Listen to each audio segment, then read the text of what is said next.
ከዚህ በፊት ገደል እየተባለ ነው የሚጠራው እንጂ ሰው ብዙም አዘውትሮ ለማየትም ይመጣ አልነበረም። የከተማው ትልቅ ሀብት ብለን ነው እየሰራን ያለነው። ከኦሮሚያ የመጡ ወጣቶች አሉ ለመዝናናት፣ ከሲዳማ የመጡ ወጣቶች አሉ። ከ193 ሚሊዮን ከካርበን ሽያጭ ተጠቃሚ የሆኑበት ሁኔታ አለ። ከቅርስነት ወደ ቁርስነት ለመቀየር እየተሰራ ያለው ነገር በጣም ድንቅ ነው።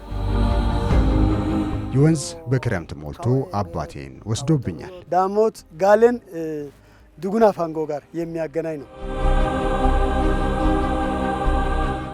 አርሳለው በሬ ድለባም አለ፣ በበግ ድለባም፣ የፍየል ድለባም፣ ንብም አለ። ወደ 10 ዓመት አካባቢ ዘንጅብል ላይ ቆይቻለሁ፣ ሰርቻለሁ። ከሰባ ምርት በጣም ተጠቃሚ ሆነናል።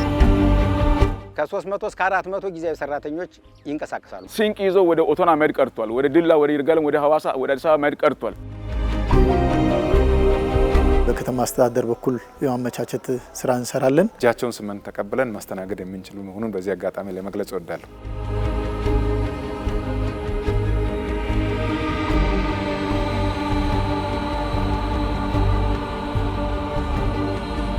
ፀሐይ በዳሞታ ተራራ ላይ ቀስ በቀስ ስትወጣ በለምለሙ የወላይታ ምድር አዲስ ቀን ይጀምራል።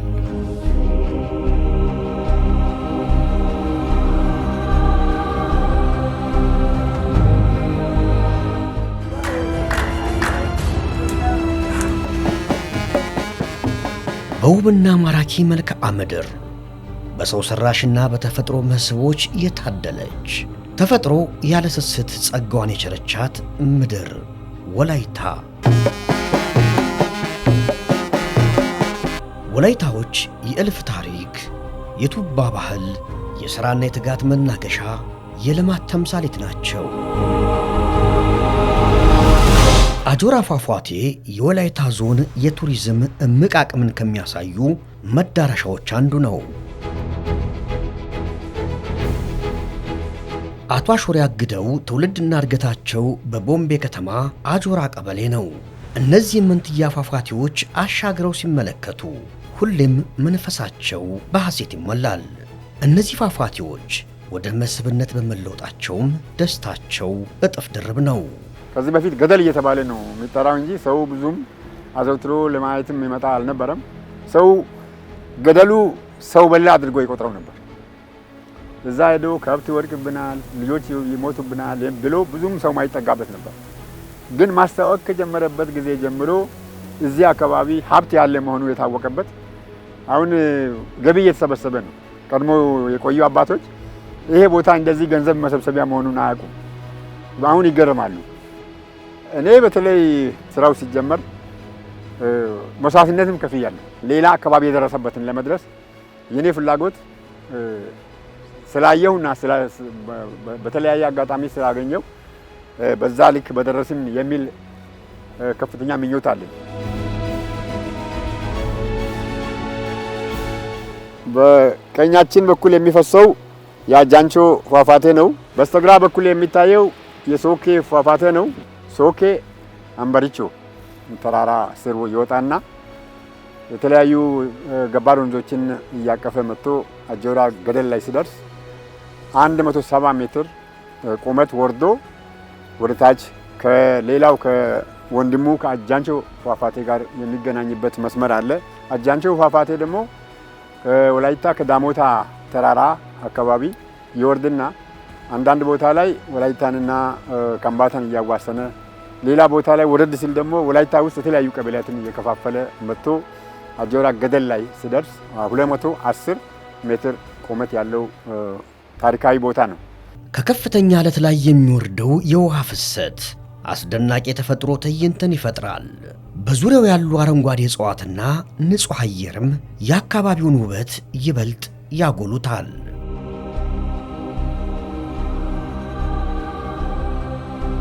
ብዙ ሰው ወደዚህ እየመጣ ነው። ብዙ ቱሪስቶች እየመጡ ናቸው። በዚህ አጋጣሚ የአካባቢ ማህበረሰብ የተለያዩ ስራ አጥ ወጣቶች ተደራጅተው ወደ ስራ ውስጥ እየገቡ ናቸው። ከዚህ በፊት ያልነበሩ የተለያዩ መሰረተ ልማት ስራዎች፣ የመንገድ ስራዎች አክሰስ ያልነበረ አሁን ደግሞ ሰው አጠቃላይ መስህቡን ገብቶ አይቶ ተደስቶ የአእምሮ እርካታ አግኝቶ እንዲሄድ ሰፊ ስራ እንደ ዞንም እንደ ከተማም እየተሰራ ነው። በወላይታ ዞን ከተለዩ 171 የቱሪስት መዳረሻዎች አንዱ ዲምቱ ፍልውሃ ነው።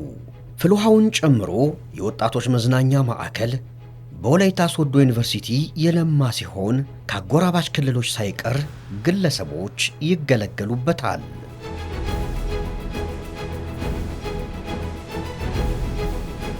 ከኦሮሚያ የመጡ ወጣቶች አሉ ለመዝናናት፣ ከሲዳማ የመጡ ወጣቶች አሉ፣ ከወላይታ ከማዕከላዊ ኢትዮጵያ የሚመጡ አሉ። ሌሎችም ከታች ከኢንቨስተሮች ከብላቴ ማሰልጠኛ አካባቢ መነሻ አድርገው የሚመጡ አሉ። ከዚህ በተሻለ ደረጃ ለቱሪስቶች መዳረሻ እንዲሆን የወላይታ ዞን መንግስት ሰፊ እቅድ አውጥቶ እየሰራ ነው ያለው። ለቀጣይ ለቱሪስቶች መዳረሻ የዋና ስፖርት፣ ሌሎችም መጥተው እዚህ ከቤተሰብ ከልጆቻቸው ጋር ተዝናንተው ጥሩ ጊዜ አሳልፉ እንዲሄዱ ለማድረግ ከዞኑ መንግስት ጋር አንድ ላይ በመቀናጀት ሰፊ ስራ እየሰራን ነው። ይህ ስፍራ አሁን ሰውና ተፈጥሮ በእጅጉ የተወዳጁበት ነው።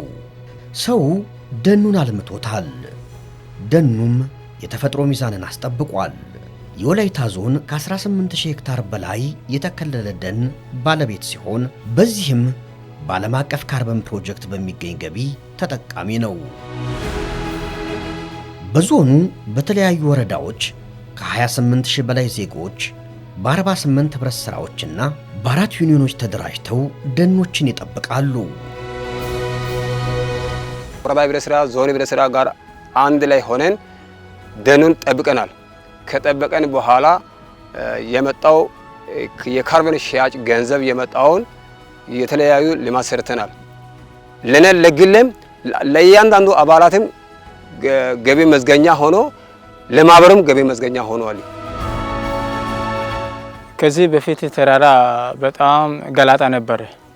አሁን ግን ካርበን ፕሮጀክት ከያዘ በኋላ በጣም ለውጥ አመጣል። ጎርፍ በጣም ስቃይ ነበር ከዚህ ወርዶ፣ አሁን ግን ጎርፍ የለም። በዚህ አካባቢ ወደ 1 ሄክታር በላይ ችግኝ በዚህ ላይ አተክነናል።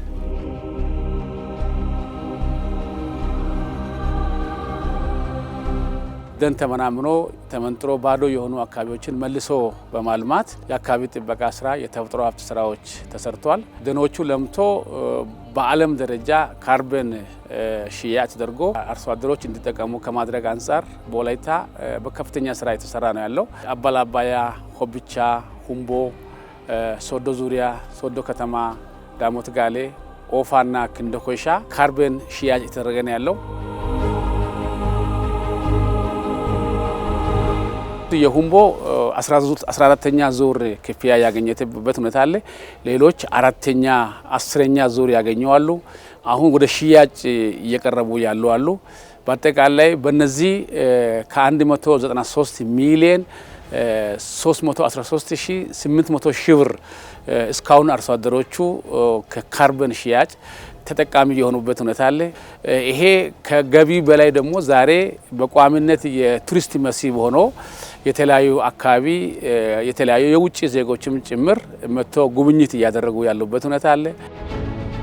ከቅርስነት ወደ ቁርስነት ለመቀየር በተለይ በክላስተር የማልማት ስትራቴጂ መነሻ አድርገን እንደ ዞናችን አጆራን በዚህ ዓመት የቱሪስት ማዕከል ለማድረግ እየተሰራ ያለው ነገር በጣም ድንቅ ነው።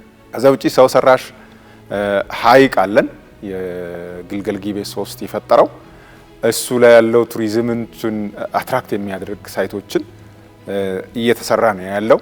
አባያ ላይ ሐይቅ ዙሪያ ላይ ጡባ ሎጅ ላይ ወደ ታች ያለው መዋቅር ይሄ ሁምቦ አባላ አባያ ሆብቻን ይዘው ጠበላ ከተማን ያ ክላስተር ያንን እንዲያለሙ የማድረግ ሐይቅ ዳሩን ወደ ልማት የመቀየር ስራ እየተሰራ ነው።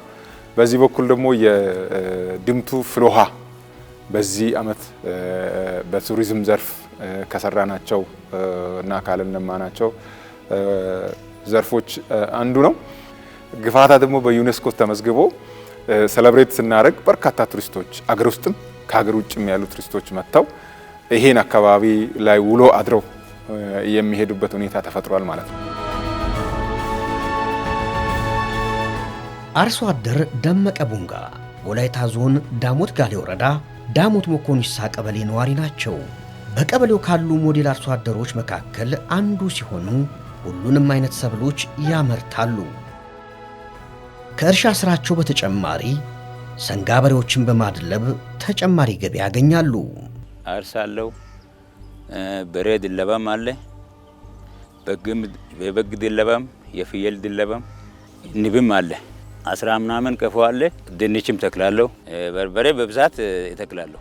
በቆሎ እስከ 50 ኩንታል ይወጣል ከጓሮ ማለት ነው። በርበሬም እንደዛ። ድንችም አምና የተከልኩት ከ2 ተኩል ነው የተከልኩት። 30 ኩንታል ነው ያመረትኩት። ቤት ቦታ ገዝቻለሁ። ጋቼኖ አንድ ቤት ሰርቻለሁ።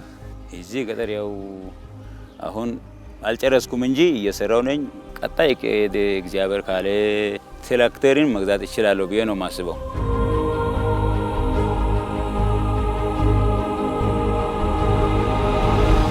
ልክ እንደ ሌሎቹ የሀገሪቱ ክፍሎች ሁሉ ግብርና አሁንም የወላይታ ዞን የኢኮኖሚ መሰረት ነው።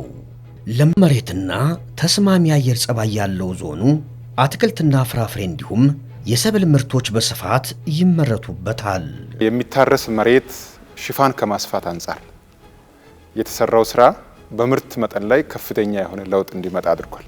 ባህር ዛፍ የነበሩ ቦታዎችን ወደ ቡና፣ ወደ አትክልት፣ ወደ ፍራፍሬ በተለይ ውሃ ገብ የሆኑ አካባቢዎች ላይ ያሉ ቦታዎችን ወደ እርሻ የቀየርንበትና በዛ የተገኘው ምርት በዚህ ዓመት እጅግ በጣም ከፍተኛ ነው። ማዳበሪያና ሌሎች ግብዓቶችን የኬሚካሎችን የማቅረብ ስራ በሰፊው ተሰርቷል። ከዛ ውጪ ከ560 በላይ የግብርና ኤክስቴንሽን ባለሙያዎችን አሰልጥነን ወደ አርሶ አደሮችን አውርደናል።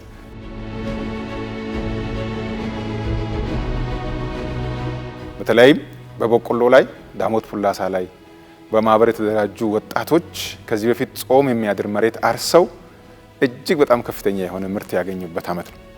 የወል መሬቶችን አርሰን በራስ አቅም ይሄን ተረጅነትን ለመከላከል የሰበሰብነው ምርት ገንዘብ ከ200 ሚሊዮን ብር በላይ በዚህ ሞዳሊቲ የሰበሰብንበት ሁኔታ አለ።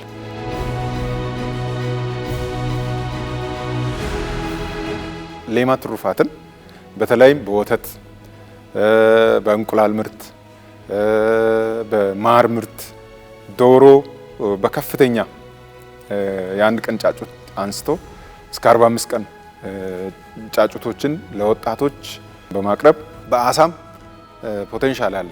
አባያ ሐይቅ አለ፣ ግልገል ጊቤ 3 ሐይቅ አለ። በርካታ አሳ እየተመረተ አርሶ አደሩ ኒውትሪሽን ቫልዩ ከፍ በሚሉ ነገሮች ሰፖርት እያደረገ ገንዘብ የሚያገኝበት አቅም ተፈጥሯል።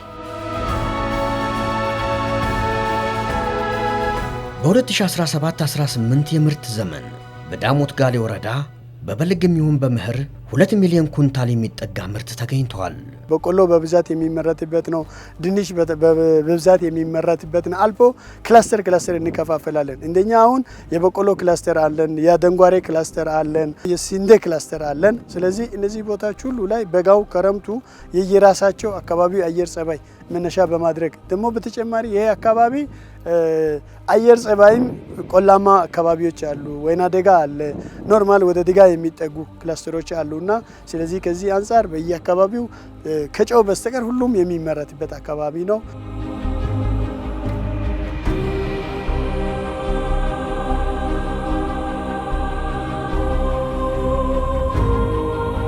በወላይታ ዞን የሚገኘው ኦፋ ወረዳ ካዛቫ በብዛት ይመረትበታል። በ2017 ዓመተ ምህረት 1.3 ሚሊዮን ኩንታል የካዛቫ ምርት ተሰብስቧል።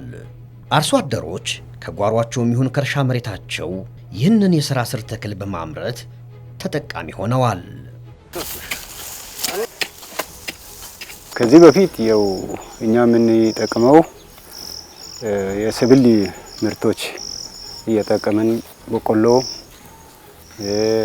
አረንጓዴን፣ ጤፍን ዘርተን እነዚህ የመሳሰሉ ምርቶችን ከዚህ በፊት እየተጠቀመን ቆይተናል። ከ6 እና ከ7 ዓመት በኋላ ካሳቫ ምርት መጥቷል። ካሳቫ ምርት ከመረተን በኋላ ከአንድ ማሳ ከበቆሎ የተሻለ ውጤት አገኝተን ያው ብዙ ለውጥ አገኝተናል። ካሳባ ከ6 ወር እስከ 24 ወር ድረስ የሚመረት የተለያየ ቫራይቲ ያለው ዝርያ ያለው ነው። ከዚህ በፊት በሄክታር 300 ኩንታል አካባቢ ነው የሚመረተው። አሁን በእኛ አካባቢ አሁን በአንድ ሄክታር ከ400 ኩንታል በላይ ነው። ወደ ገንዘብ ሲተመን ከ2 ሚሊዮን በላይ ነው በአንድ ሄክታር ፐር ሄክታር የሚገኝ ገቢ በካሳባ።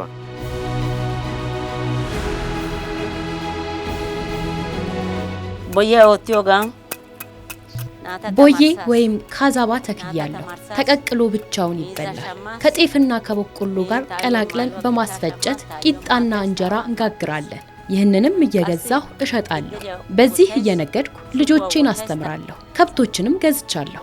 ከዚህ አትርፌ ከማገኘው ገቢ እናቴን በገንዘብ ረዳለሁ። አሁን ካዛባ እየላትኩ ነው። ይህ ተከትፎ በዚህ መልኩ ከደረቀ በኋላ ወደ ገበያ ወስጄ እሸጠዋለሁ። ነጋዴዎችም ይረከቡናል። አቀመጥሪ ኦሰን ካወን ማዲ ማደትሪ ደትስ በአርሶ አደር ደረጃ ቢያንስ ከ3500 በላይ ሄክታር ማሳ በካሳባ የተሸፈነበት ሁኔታ አለ። አሁን በዚህ ሰዓት በበልግ ወቅት ካሳባ እንግዲህ ከዚህ በፊት ያው ለመመገቢያ ብቻ ቤት ውስጥ ለምግብ ቤት ውስጥ ፍጆታ ብቻ ነበር ጥቅም ላይ የሚውለው። አሁን ግን ያንን ኮመርሻላይዝ በማድረግ በብዛት በማምረት ያንን ደግሞ ወደ ገበያ በማቅረብ እስከ አዲስ አበባ ድረስ በተለያየ መንገድ ወደ ገበያ በማቅረብ አርሶ አደሩ የተጠቀመ ነው ያለው።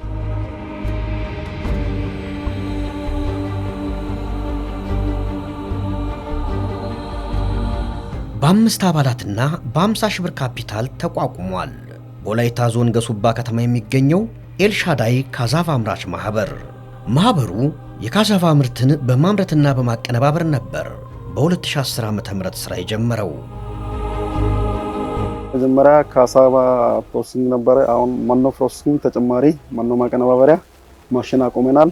ለከብት መኖነት የምንጠቀመው አለ፣ ደግሞ ለመብልነት የምንጠቀመው ካሳቫ አለ። ሁለት አይነት ነው። በራሳችን ማሽን ፕሮሰሲንግ አድርገን ለአካባቢ ገበያ ለምግብ ፍጆታ የምንጠቀማቸውን እናቀርባለን። በ50 ሺህ የጀመርነው ሰዎች ዛሬ ካፒታላችን እስከ 100 ሚሊዮን ብር እስከሚደርስ ሰው ልጅ ሰርቶ ማደግ ማለት ደግሞ በ5 ሰው የጀመርነው ስራ ለ100 ሰዎች ከዛም በላይ ነው። ስራ ቋሚና ጊዜያዊ ናቸው እዚህ የሚሰሩት። ማህበሩ ከካዛቫ ስራው በተጨማሪ በሌማት ትሩፋት ዶሮዎችን ያረባል። የወተት ላሞችም ያሉት ሲሆን ፍየሎችንና ከብቶችንም ያደልባል።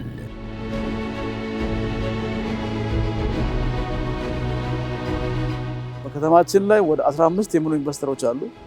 ለነሱ የተዘጋጀ መሬት አለ። ከዛ ውስጥ ወደ 10 የሚሆኑ ወደ ስራ ገብቷል። ከፍተኛ ሆነ ለውጥ ያመጡ ናቸው።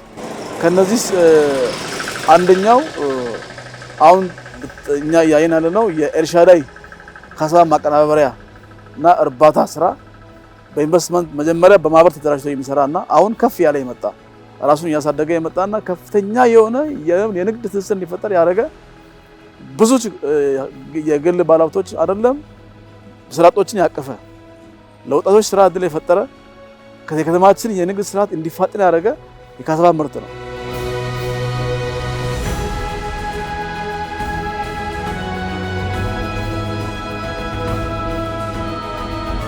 ቦሎሶ ቦምቤ ወረዳ እንዲሁም ቦምቤ ከተማ አስተዳደር ያሉ የገጠር ቀበሌዎች በዝንጅብል አምራችነታቸው ይታወቃሉ። አባቴም ገበሬ ነው፣ ይተክላሉ። እኔም ያው የገበሬ ልጅ ስለሆነ ቲካላ ጀመርኩት፣ ንግድ ጀመርኩት። አሁን አሰፋፍቼ በሰፊ ስራ ደግሞ አሁን ወደ ማጠቢያ ዝንጅብል ማቅረቢያ ማጠቢያ ጀመርኩት። ብዙ አመት ወደ 10 አመት አካባቢ ዝንጅብል ላይ ቆይቻለሁ፣ ሰርቻለሁ። ዝንጅብል ማጠቢያ ቦታ አለ፣ እርሻም አለ። ወደ ዓለም ገበያ ኢትዮጵያ ውስጥ ያለው ገበያ እያቀረብኩ ነኝ። ገበሬ ምርት እዚህ እኛ ጋር ለገበሬ እጅ አለ፣ እኛ ጋርም አለ። ምርት በደንብ ስላለን ገበያ እየፈለገን ነው። ከየትም ከሌላ ሀገር ከባስኬቶ ይመጣል፣ አሰበጣለሁ። ከሀደሮ ከከምባታ ወደዚህ ይመጣል። በወላይታ ዞን ለግብርና ኢንቨስትመንት ተመራጭ ከሆኑ ወረዳዎች አንዱ ነው አበላባያ። በወረዳው 52 ኢንቨስተሮች በግብርና ሥራ ተሰማርተዋል። ባለሀብቶች የአባያ ሐይቅን በመጥለፍ በስፋት ሙዝ ያለማሉ። 12 ሚሊዮን ብር ያላነሰ ወጪ ተደርጎ የሐይቁ ጋር ያላችሁትን ፓምፕ ለመትከል ችለናል። ከዛ ቀጥሎ በአንድ ፓምፕም እዚህ ሊደርስ ባለመቻሉ ከዚያ ተቀብሎ እንደገና ወደዚህ የሚያሸጋግር ፓምፕ ተጠቅመናል። ከዛ በኋላ የውሃ ጓን ይሄው ፊት ለፊት የሚታየውን የውሃ ጋን ሰርተናል። የውሃ ጋን ቢያንስ ወደ 2.6 ሚሊዮን ኪዩቢክ ሊትር የሚይዝ ነው። ይሄ ተክል የተጀመረው በነሐሴ መጨረሻ 2017 ዓ.ም ነው እና በአሁኑ ሰዓት ያለው 50 ሄክታር የሚጠጋ ምርት የሸፈነ ሰብል የያዘ መሬት ነው። አሁን ባለው ሁኔታ ከ30 የማያንሱ ቋሚ ሰራተኞች አሉን። ከ300 እስከ 400 ጊዜያዊ ሰራተኞች ይንቀሳቀሳሉ።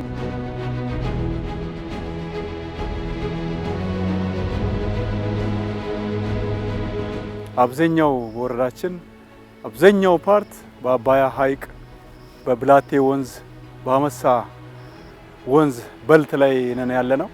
ስለዚህ ትልቁ ሸዋችን የኢንቨስትመንት ተግባር ነው። በአሁኑ ሰዓት ከ300 በላይ ሄክታር በተለይ የቆላ ቡናን ክላስተር አድርጎ የሚሰሩ ኢንቨስተሮች አሉ። ይሄ ኦርጋኒክ ጥጥ ኤክስፖርት የሚደረግ አለ። በሱም የተሰማሩ ባለሀብቶች አሉ። ለአካባቢው ትልቅ ስራ እድል የፈጠሩ ናቸው።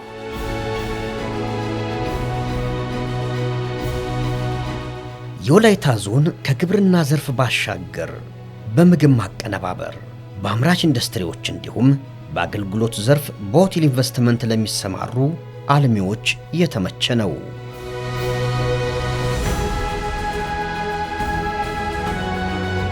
በወላይታ ዞን በፈረጃ አንድ ከታቀፉ ከተሞች ቦዲቲ አንዷ ነች። በደቡብ ኢትዮጵያ ኢንዱስትሪ ልማት ኮርፖሬሽን በቦዲቲ ምስራቅና ምዕራብ ክላስተር እንዲሁም በከተማዋ የተለያዩ አካባቢዎች ከተማዋንም ይሁን ነዋሪዎቿን ተጠቃሚ ያደረጉ የኢንቨስትመንት ተግባራት እየተከናወኑ ናቸው።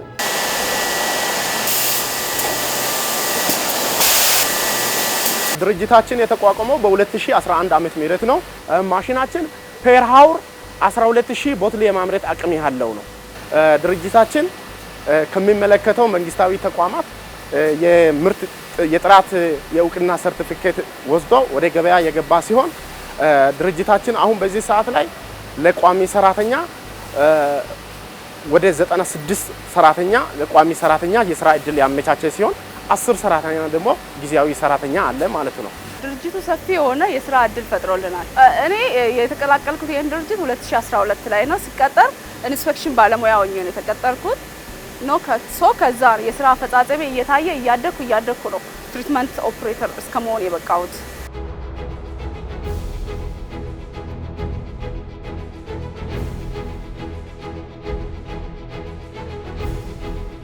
ባለሀብቶቹ ለማልማት የሚፈልጉትን የመሬት መጠን ሳይቸገሩ በቀላል ጊዜ ውስጥ በማግኘት የሚችሉበትን እድል በከተማ አስተዳደር በኩል የማመቻቸት ስራ እንሰራለን።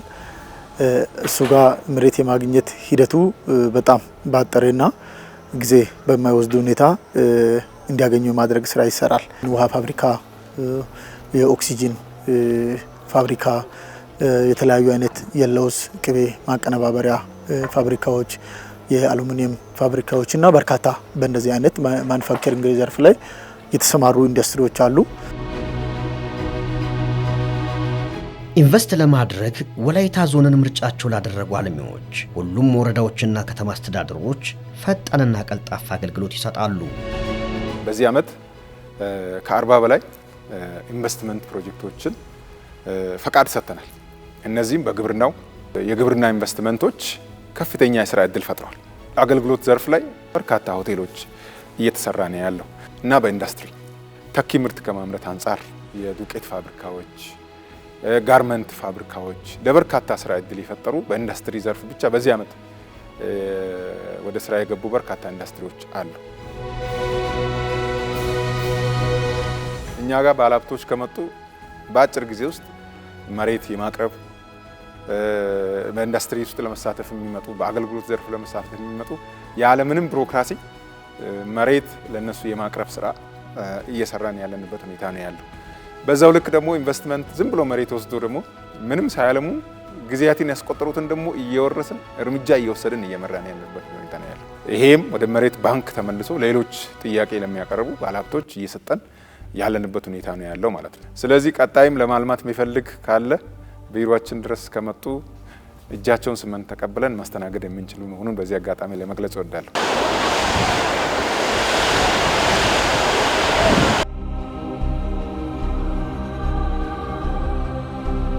አቶ ጌታቸው ጨሚሶ በቦሎሶ ቦምቢ ወረዳ አጆራ ሰሚኔ ቀበሌ ነዋሪ ናቸው።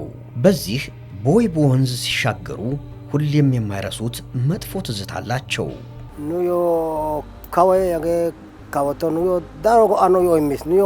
በዚህ ወንዝ ሲሻገር ትዝ የሚለኝ አባቴ ነው። ይህ ወንዝ በክረምት ሞልቶ አባቴን ወስዶብኛል። እኔ እንኳን የማውቀው ከ20 ሰዎች በላይ በዚህ ወንዝ ተወስደዋል።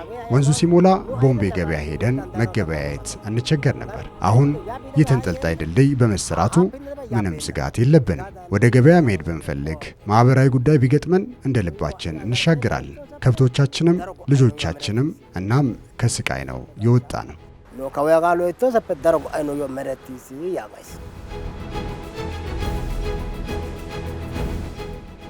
የወላይታ ዞን ወረዳዎችን ከዞን ማዕከል፣ ወረዳዎችን ከወረዳዎች፣ ቀበሌያትን ከወረዳ ከተሞች በመንገድ መሰረተ ልማት ለማስተሳሰር ሲሰራ ቆይቷል።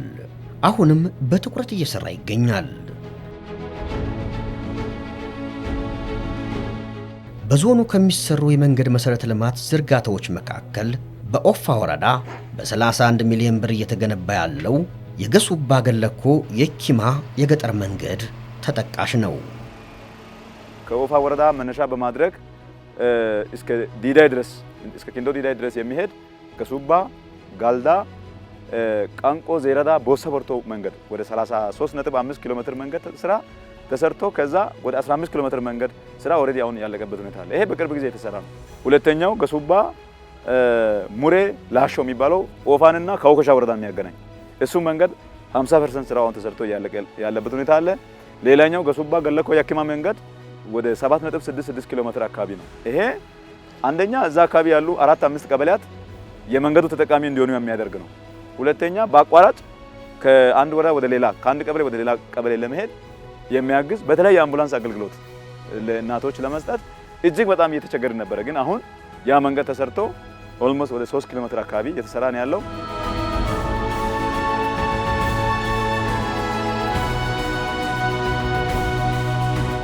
በዳሞት ጋሌ ወረዳ 4 ቀበሌያትን የሚያገናኝ 11.5 ኪሎ ሜትር መንገድ በደቡብ ኢትዮጵያ ትራንስፖርትና መንገድ ልማት ቢሮ አማካኝነት ተገንብቷል።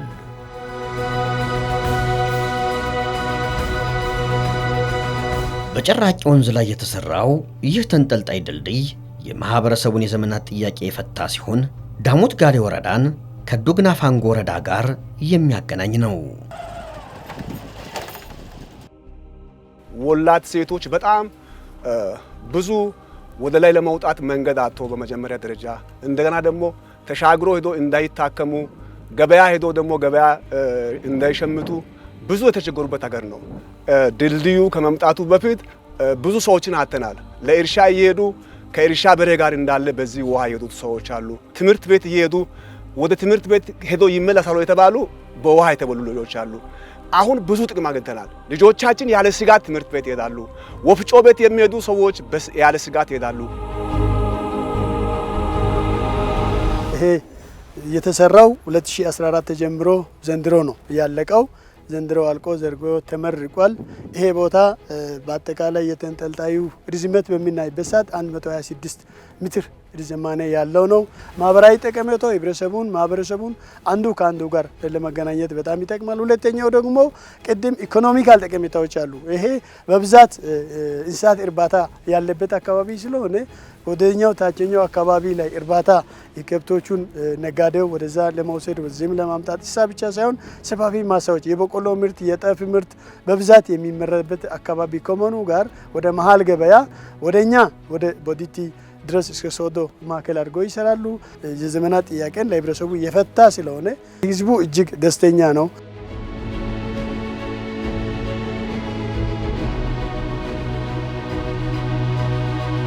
ምርት እንዲወጣ አርሶ አደሩ በቀላሉ ግብዓት እንዲያገኝ መንገድ መሰረተ ልማት እጅግ በጣም ወሳኝነት አለው። ከሻንቶ ከተማ እስከ ሀርቶ ቆንጠላ ድልድይ ተንጠልጣይ ድልድይ ድረስ ያለው በዚህ ዓመት የተሰራ መንገድ ነው። ኦፋ ወረዳ ላይ ከገሱባ ከተማ አንሶ እስከ ጋርቤ ቃንቆ ድረስ የተሰራው መንገድ በዚህ ዓመት የተሰራ ነው።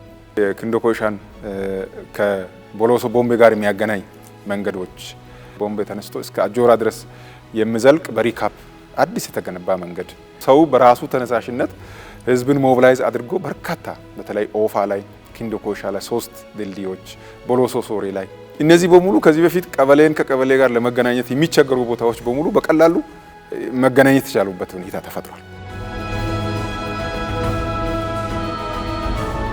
መከላከልን መሰረት ባደረገው የጤና ፖሊሲ አማካኝነት የዞኑ ነዋሪዎች ጤናቸው እንዲጠበቅ ብሎም ህሙማን ታከመው እንዲድኑ የወላይታ ዞን ለጤናው ዘርፍ ከፍተኛ ትኩረት ሰጥቷል። በማህበረሰብ ተሳትፎ በ22 ወረዳዎች የማህበረሰብ መድኃኒት ቤቶች ተገንብተው አገልግሎት በመስጠት ላይ ናቸው። አገልግሎቱን የጀመረው ከ3 ወር በፊት ነው። መድኃኒቱም በበቂ ሁኔታ ተገዝቶ 3 ወር ሙሉ ህብረተሰቡ እዚህ ያሉትም ከሌላ ጤና ጣቢያም የሚመጡት በቅናሽ ዋጋ አገልግሎቱን እያገኙ ነው ያሉት። ሌሎች መድኃኒት ቤት የሚለየው በጣም በዝቅተኛ ዋጋ ነው መንግስት መድኃኒቱን ያቀረበው። ህብረተሰቡ በዝቅተኛ ዋጋ መድኃኒቱን እያገኙ ነው።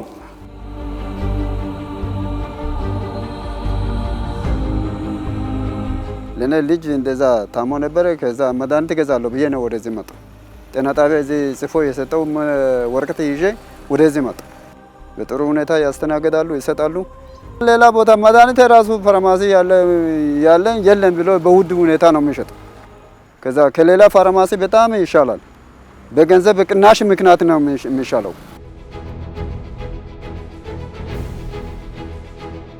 በዞኑ ካሉ የመጀመሪያ ደረጃ ሆስፒታሎች መካከል ጠበላና በሌ ሆስፒታሎች የባለሙያዎችና የሕክምና መሳሪያዎች ግብዓት ተሟልተውላቸው ወደ አጠቃላይ ሆስፒታልነት ተሸጋግረዋል።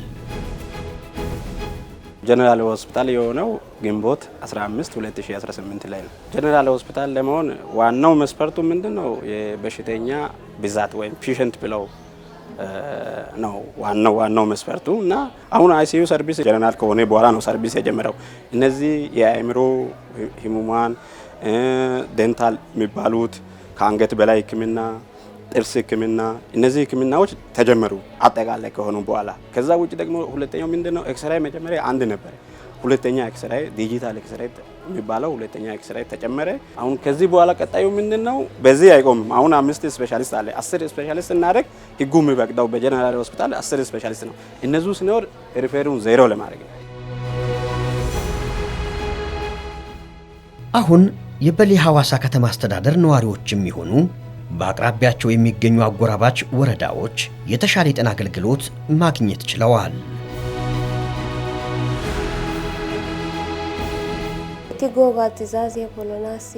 የመጣሁት ከኪንዶ ኮይሻ ወረዳ ነው። ጡቴን በጣም አሞኝ ነበር። ስፔሻሊስት ሐኪሞች ቀዶ ጥገና ስላደረጉልኝ አሁን ተሽሎኛል። ነርሶቹም ዶክተሮቹም እየመጡ ክትትል ያደርጉልኛል።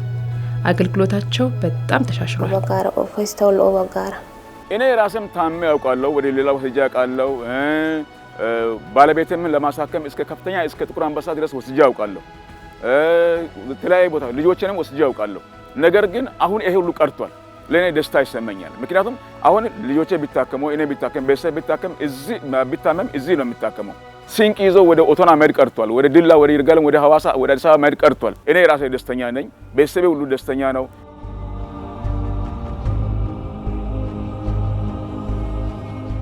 እንደ አጠቃላይ ቀዶ ሕክምና ስፔሻሊስት እንደመሆኔ በእኔ ስር ያሉትን ኦፕራሲዮኖችን በትምህርትም ያገኘናቸውን ሁሉንም ወላይታ ሶዶና ሌሎች አካባቢ ሪፈር የሚደረጉ ሕክምና ኬዞችን እዚሁ በማስቀረት ብዙ ከትንሽ እስከ ትላልቅ ኦፕራሲዮኖችን እንሰጣለን። ከቀላል እስከ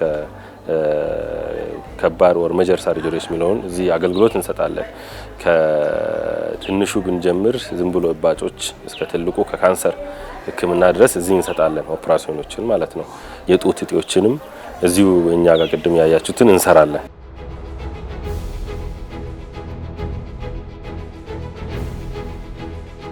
ቀድመን የመከላከል ስራ ወባ ላይ በደንብ መስራታችን በግማሽ ወባ ቀንሰናል። ሌሎችም ወረርሽኞች እንዳይከሰቱ ቀድመን የመከላከል አዌርነስ የመፍጠር ስራዎችን በመስራታችን በዚህ በመከላከሉ ዘርፍ ውጤታማ ሆነናል። ከመከላከል አልፎ በሽታ ከተከሰተ ደግሞ አክሞ የማዳን ስራ ደግሞ በጣም ወሳኝ ነው።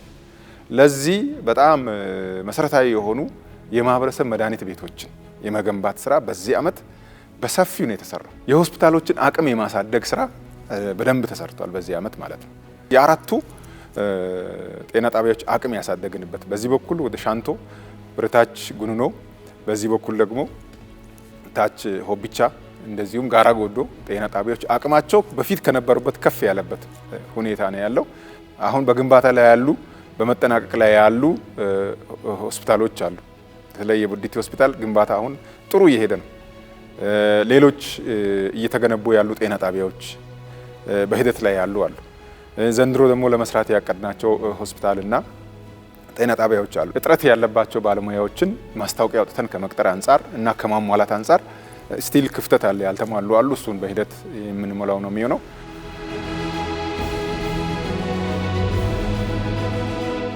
የወላይታ ዞን የማህበረሰቡን የመልማት ፍላጎት መሰረት በማድረግ በሁሉም ዘርፎች ተጨባጭ ለውጦችን አስመዝግቧል። እነዚህ ስኬቶች በህዝብ በመንግስትና በባለድርሻ አካላት የጋራ ርብርብ የተገኙ ናቸው።